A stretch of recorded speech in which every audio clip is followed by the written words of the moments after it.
A paz do Senhor Jesus, vamos para mais um dia do nosso devocional, que se encontra no livro de Atos, capítulo 17, versículo 5, que diz: Os judeus, porém, ficaram com inveja. Reuniram alguns homens perversos dentre os desocupados e, com a multidão, iniciaram um tumulto na cidade. Invadiram a casa de Jason em busca de Paulo e Silas, a fim de trazê-los para o meio da multidão. Estamos diante de uma passagem onde nós vamos ver aqui Paulo em Tessalônica, e logo após Paulo ele ter saído da prisão, após os açoites, após o Senhor ter feito maravilhas ali, ter salvado ali na casa daquele homem, do carcereiro, de ter libertado uma jovem com espírito de adivinhação, espírito maligno, de ter feito também, completado a obra ali, o Senhor na casa de Lídia. Nós vamos ver que eles vão sair da cidade e vão estar indo para Tessalônica. Logo depois eles vão para Bereia, em Atenas, mas nós vamos falar aqui desse tempo que ele passa em Tessalônica. E Tessalônica era uma cidade mais rica e influente da Macedônia. Foi a primeira visitada por Paulo. Lá seus ensinamentos atraíram um grande grupo de cidadãos socialmente prominentes. Então a igreja que o apóstolo ali fundou, ela cresceu muito depressa. Porém, nós vamos ver lá entre o ano 50 e 51 depois de Cristo, Paulo foi forçado a sair de Tessalônica devido a um tumulto.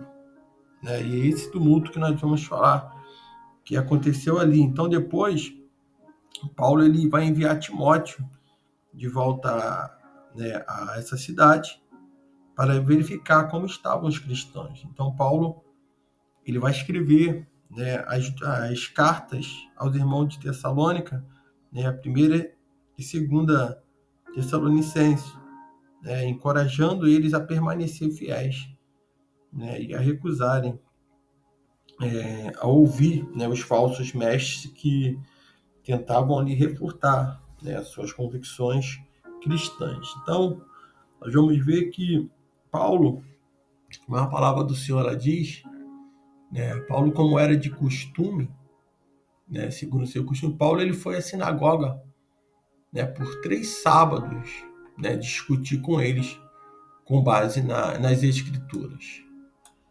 Quando nós falamos de uma sinagoga, nós falamos em episódios anteriores que uma sinagoga ela é composta por um grupo de judeus que se unia para o ensino e a oração, e poderia ser estabelecida onde quer que houvesse 10 judeus.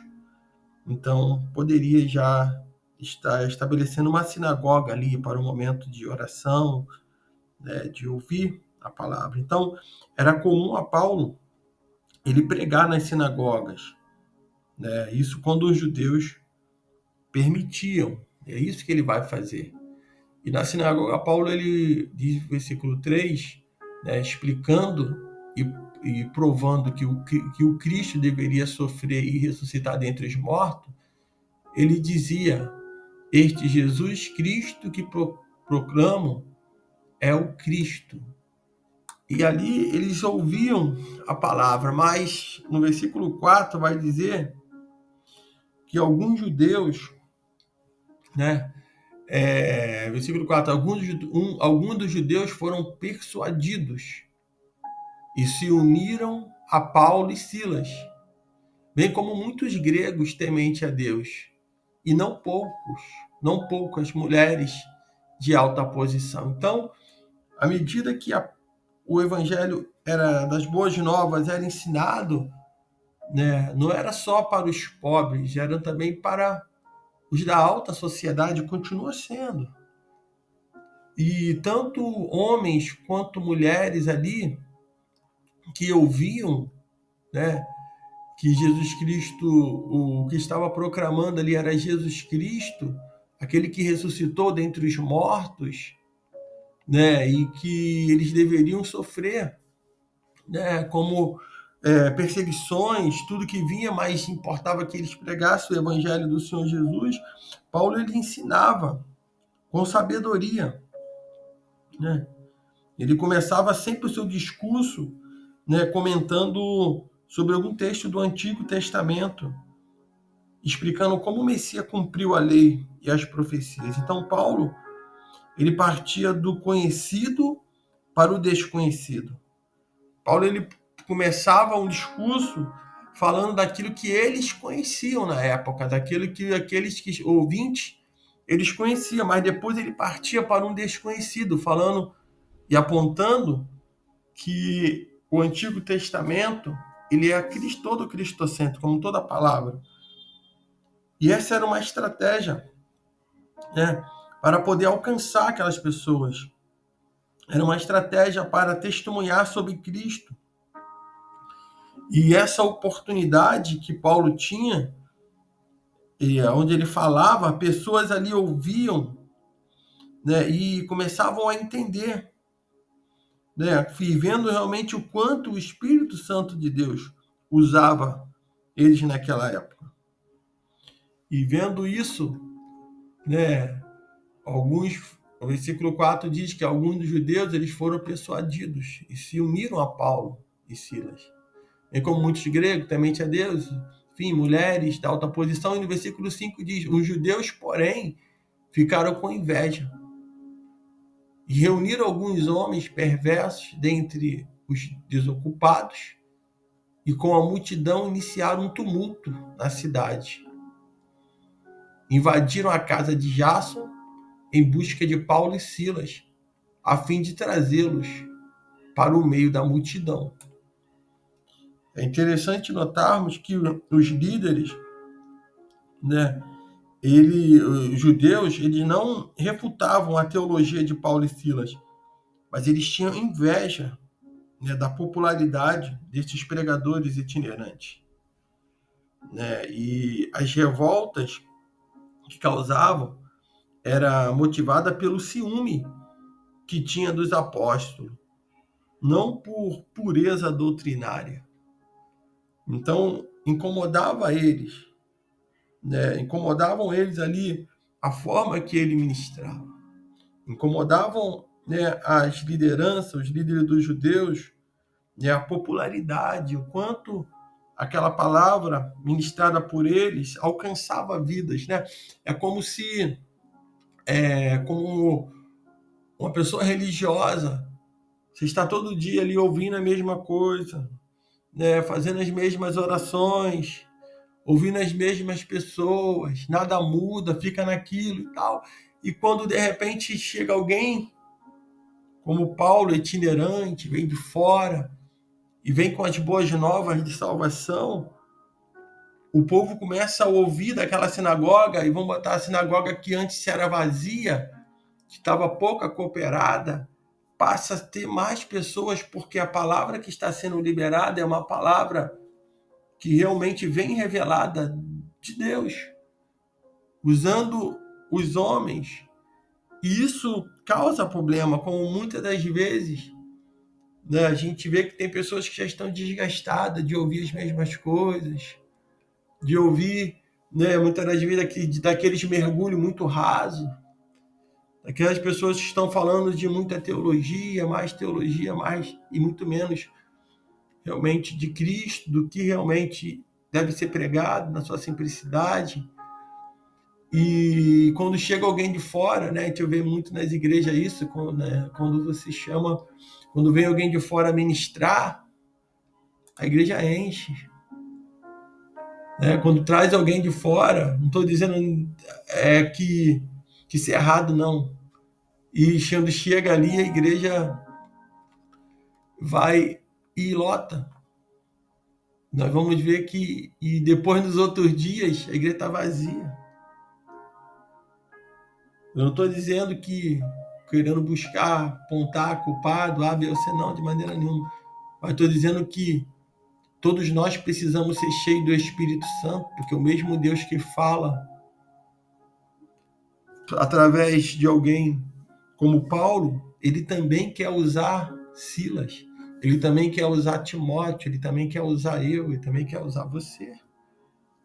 Então entenda que isso causava, já era do tempo, já acontecia isso, já havia ali pessoas revoltadas, né, querendo destruir o ministério dos outros.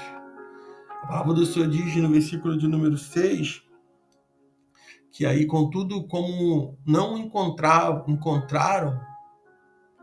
eles vão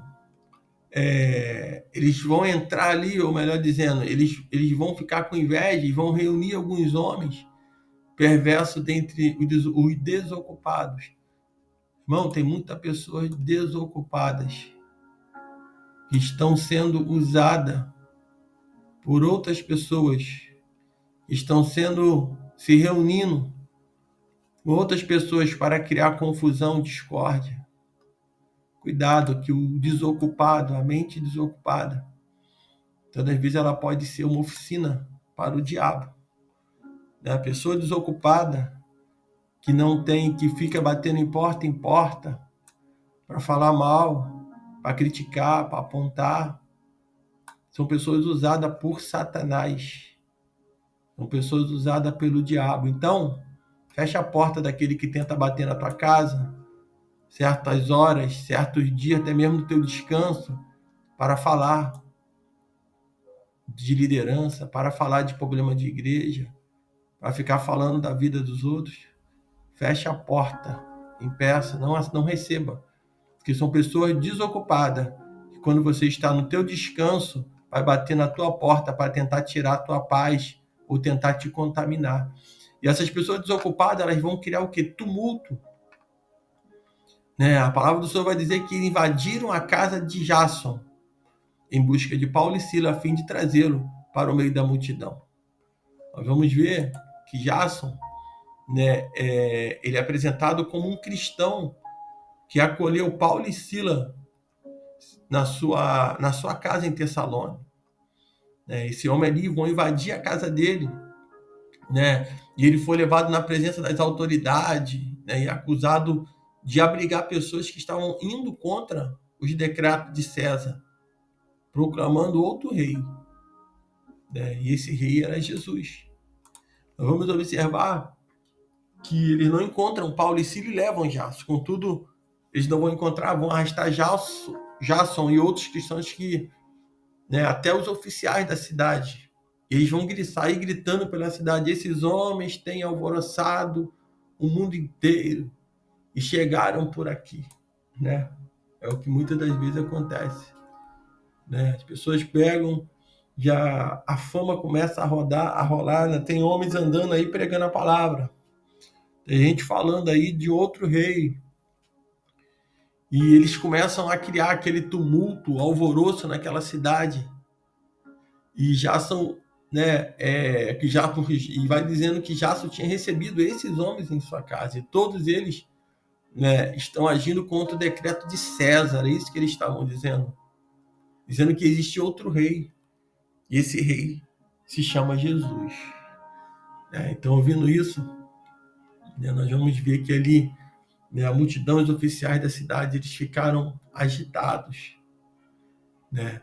E ali nós vamos ver que tudo isso, né, fazia parte da oposição daqueles que tentavam querendo impedir com que o evangelho do Senhor viesse a avançar. Nós vamos ver que esse homem chamado Jason é um homem que ele recebeu os apóstolos em sua casa, e também vai ser aqueles que vão pagar, aquele que vai pagar a fiança. No versículo 8 diz: ouvindo isso, a multidão e os oficiais da cidade ficaram agitados. No 9, então receberam de Jason e de outros a fiança estipulada e o soltaram. Então, Jason, ele paga ali a fiança até de Paulo, de Silas, né? e ali deles, vão ser soltos e vão para que o Paulo e Sila fosse solto e desse continuidade, fosse realmente dar continuidade. Então, já se ele paga essa fiança de Paulo e Silas, né, e pagou, né, com o dinheiro pela liberdade deles. Ao fazê-lo, ele prometeu que o tumulto cessaria, né, ou sua propriedade e possivelmente a sua própria vida seriam tirados.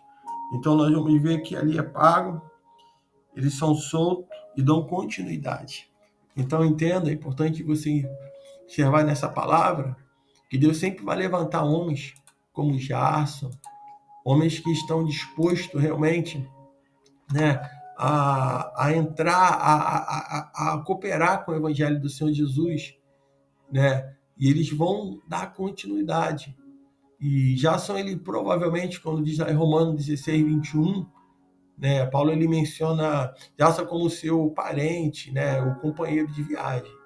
Então, que nós possamos estar, irmão, ligado, entendendo e vigiando em todo o tempo, para que nós possamos, né, estar avançando e fazendo a obra do Senhor, né, mesmo no meio das perseguições.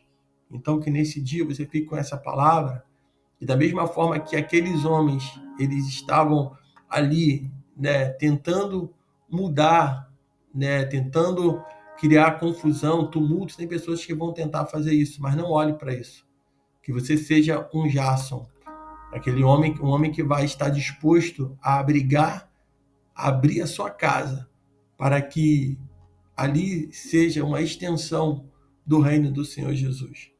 Das pessoas que vão estar dispostas a pagar a fiança para que outros sejam libertos, para que eles possam avançar e pregar o evangelho do Senhor Jesus. Creio que ainda existe pessoas, como os líderes daquela época, invejosos, que vão muitas das vezes estar tentando criar confusão, mentira, fofocas, para tentar impedir, porque o que você está pregando, o que você está realmente aprendendo, vem do Senhor. Então, que você venha meditar a cada dia.